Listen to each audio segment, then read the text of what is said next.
নমস্কাৰ, আপোনালোক সকলোকে প্ৰফুল্ল অসম ইউটিউব চেনেললৈ স্বাগতম জনাইছোঁ। যদি আপোনালোক চেনেলটোলৈ প্ৰথমবাৰৰ বাবে আহিছে, প্লিজ চেনেলটো ছাবস্ক্ৰাইব কৰি দিব, ভিডিঅ'টো এটা লাইক কৰি দিব আৰু দাদা বাইদেউ ভাইটি ভণ্টি বন্ধু বান্ধৱীলৈ শ্বেয়াৰ কৰি দিব। এতিয়া আপোনালোকৰ মাজৰে বহুতে ভাবি আছে যে অসম বন বিভাগৰ ফালৰ পৰাই নতুনকৈ যিখিনি পদ মুকলিছে তাত পদৰ সংখ্যাটো খুব কম আহিছে। এতিয়া আপোনালোকৰ ফৰেষ্টাৰ গ্ৰেড 1ৰ ফালৰ পৰা 211টা পদ মুকলি হৈছে। তাৰপিছত AFPF মুকলি হৈছে 405টা আৰু ফৰেষ্ট গাৰ্ডত মুকলি হৈছে 504টা। এতিয়া আপোনালোকৰ যিটো পদৰ সংখ্যা সেই পদৰ সংখ্যাটো কমকৈ ওলোৱাৰ বাবে বহুজনৰ মনটো মৰি গৈছে। কিয়নো আপোনালোকৰ ধৰি লওক ফৰেষ্ট গাৰ্ডত যি 504টা পদ মুকলি হৈছে সেইখিনি যদি আপোনালোকক ভাগ কৰি পেলাই যে আপোনালোকৰ মানে এইটো কৈছোঁ ধৰিলে আপোনালোকৰ কাষ্ট ৱাইজত ভাগ কৰি পেলাই তেতিয়া আমাৰ পদৰ সংখ্যাটো বহুত কমি যায়। সেইবাবে তেওঁলোকৰ মনটোত বহুত বেছি বেয়া লাগিছে।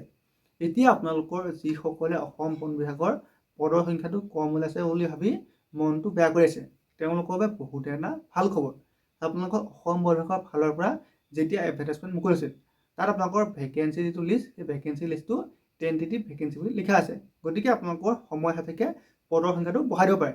এতিয়া আপোনালোকৰ বাবে বিশেষকৈ এটা ভাল খবৰ, সেইটো হৈছে যে আপোনালোকৰ বহুখিনি মানুহ ডিপাৰ্টমেণ্টেলি প্ৰমোশ্যন হৈছে।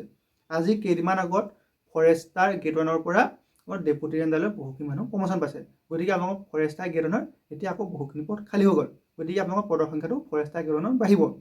তাৰপিছত আপোনালোকৰ AFPFৰ ক্ষেত্ৰতো কি হৈছে, AFPFত আপোনালোকৰ বেছ বাই বেছ আপোনালোকৰ মানুহ ডিপাৰ্টমেণ্টেলি প্ৰমোশ্যন হৈ গৈ আছে কনিষ্টেবলৰ পৰা লেঞ্চনাৰলৈ।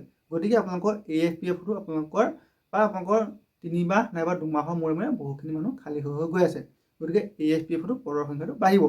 তাৰপিছত আপোনালোকৰ ফৰেষ্ট গাৰ্ডৰ ক্ষেত্ৰতো সেই একেই হৈছে। আপোনালোকৰ ফৰেষ্ট গাৰ্ডৰ বহুতখিনি মানুহ ৰিটায়াৰমেণ্ট হৈছে আৰু আপোনালোকৰ কিছুমান মানুহ ডিপাৰ্টমেণ্টেলি প্ৰমোশ্যন পাইছে। গতিকে ফৰেষ্ট গাৰ্ডতো পদৰ সংখ্যাটো আপোনালোকৰ বাঢ়িব। গতিকে আপোনালোকৰ যিসকলে পদৰ সংখ্যাটো কম হৈছে বুলি ভাবি মনটো বেয়া পাইছে তেওঁলোকৰ বাবে বহুত এটা ভাল খবৰ। আপোনালোকৰ পদৰ সংখ্যাটো বাঢ়িব। কিন্তু আপোনালোকৰ পদৰ সংখ্যাটো বাঢ়িলেও আপুনি নিজক 100% সাজু কৰিব লাগিব। কিয়নো আপোনালোকৰ পদৰ সংখ্যাটো ধৰি লওক এতিয়া 500 আছে, আপোনালোকৰ ধৰি লওক কিবা কাৰণ যদি 700 হয় তেতিয়া আপোনাৰ কম্পিটিশ্যনটো বেছিয়ে থাকিব। আপোনাক অলপ কমিব কিন্তু কম্পিটিশ্যনটো হাই লেভেলতে হ'ব। আপোনালোকে নাভাবিব যে ফিজিকেল টেষ্ট এটা কম মাৰ্ক লৈ বা ৰিটেন টেষ্ট এটা কম মাৰ্ক লৈ এটা চাকৰি পাব পাৰিম, কিন্তু আপোনালোকক অলপ কমিব পাৰে আৰু পদৰ সংখ্যাটো বাঢ়িলে ভাল হ'ব। কিয়নো বেছি ল'ৰা ছোৱালীয়ে একেলগে চাকৰি পাব। এতিয়া আপোনালোকৰ কেইদিনমান আগত CM ছাৰে ঘোষণা কৰিছে যে অহা 5 বছৰ নতুনকৈ আৰু 1ৰ পৰা 1.5 লাখ চাকৰি দিব। গতিকে আপোনালোকৰ বিশেষকৈ এটা ভাল খবৰ, আপোনালোকৰ নতুনকৈ যি 1ৰ পৰা 1.5 লাখ চাকৰি দিব তাৰ আপোনালোকৰ যিটো প্ৰথম ভাগ সেই প্ৰথম ভাগতে আপুনি এটা চৰকাৰী চাকৰি পাই যাব। তাৰ যিটো প্ৰথম তাতে এটা চাকৰি পাব। কিয়নো এতিয়া আপোনালোকৰ 2021 চনত যেতিয়া ইলেকশ্যন হৈছিল তাৰ আগত CM ছাৰে কৈছিল, তাৰপিছত আপোনালোকৰ 22 চনত নিযুক্তি দি দিছিল। আপোনালোকৰ এতিয়া ধৰি লওক 26 চনত যদি ইলেকশ্যন হয় আপোনালোকৰ ডিচেম্বৰত ইণ্টাৰভিউ হ'ব আৰু আপোনালোকৰ 27ৰ প্ৰথম ভাগতে আপুনি এটা চৰকাৰী চাকৰি পাই যাব। গতিকে আপুনি নিজকে এতিয়াৰ পৰা 100% ফিজিকেল টেষ্ট আৰু 100% ৰিটেন টেষ্টৰ বাবে নিজকে সাজু কৰক। এতিয়া আপোনালোকৰ মেইন যিটো কম্পিটিশ্যন সেই কম্পিটিশ্যনটো হ'ব ৰানিঙত। কিয়নো ফিজিকেল টেষ্টত 2টা ইভেণ্ট থাকে ফৰেষ্ট ডিপাৰ্টমেণ্টৰ ক্ষেত্ৰত, সেইটো হৈছে ৰানিং আৰু লং জাম্প।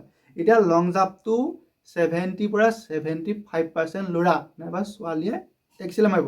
আপোনালোকৰ মেইন কম্পিটিশ্যনটো ৰানিঙত হয় আৰু ৰানিঙত আপোনালোকৰ মাৰ্ক উঠাবলৈ বহুত বেছি কষ্ট হয়। কিয়নো ৰানিঙত 1 মাৰ্ক উঠাবলৈ বহুত বেছি কষ্ট কৰিব লাগে, কিন্তু আপোনালোকৰ লং জাম্পৰ ক্ষেত্ৰত অলপ সুবিধা হয়। গতিকে লং জাম্পটো আপুনি পঢ়াখিনিৰ পক্ষত এক্সেল মাৰিবলৈ চেষ্টা কৰক, তেতিয়াহে আপুনি যিটো নেক্সট ষ্টেপ ৰিটেন টেষ্টলৈ যোৱাৰ সুবিধা পাব।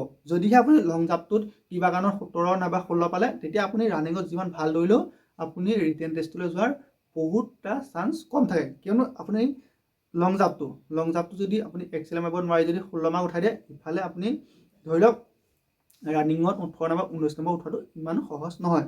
গতিকে আপোনালোকে ভাবি লওক 35 কাট অফ যাব, সেই 35ৰ প্লাছ মাৰ্ক আপুনি ফিজিকেল টেষ্টত স্ক'ৰ কৰিব লাগিব।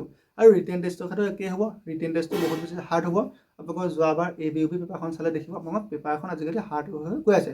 গতিকে আপুনি ভালদৰে পঢ়া শুনা কৰি থাকক।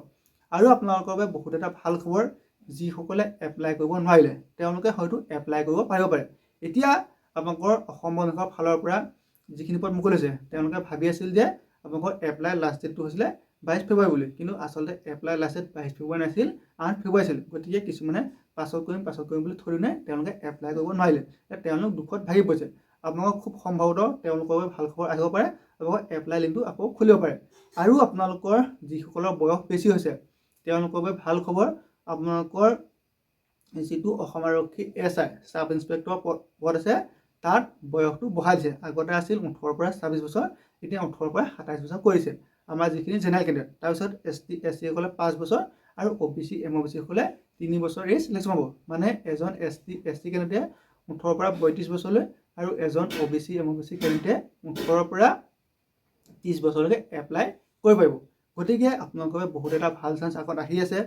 অসম আৰক্ষী হওক নাইবা অসম বন বিভাগ যিকোনো এটা বিভাগত চাকৰি ল'বলৈ হ'লে আপুনি প্ৰথম ফিজিকেল টেষ্টত বহুত বেছি আপুনি এক্সপাৰ্ট হ'ব লাগিব, কিয়নো আজিকালি ফিজিকেল টেষ্টত বহুত বেছি কম্পিটিশ্যন হয়। গতিকে প্ৰথম আপুনি ফিজিকেল টেষ্টৰ বাবে নিজকে সাজু কৰক, লগতে ৰিটেন টেষ্টবোৰ ভালদৰে পঢ়া শুনা কৰি থাকক। ধন্যবাদ।